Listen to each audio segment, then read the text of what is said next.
Hey everybody! Today we are going to learn how to recover an unsaved Word document. This is super useful if Word crashed or you accidentally closed it. Look at the top left and click File. Now click Open. Then look at the bottom of the screen and click Recover Unsaved Documents. A folder opens showing temporary Word files. Click the document you want to recover.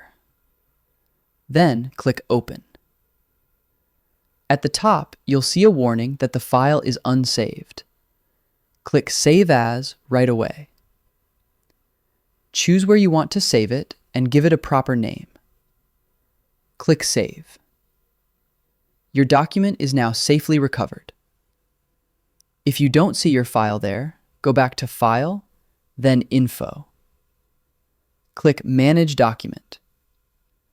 Look for any available recovered versions. This works because Word automatically saves backup copies in the background. Always save right away after recovering so you don't lose it again. I hope this helps you on your current and future projects. Thank you for watching.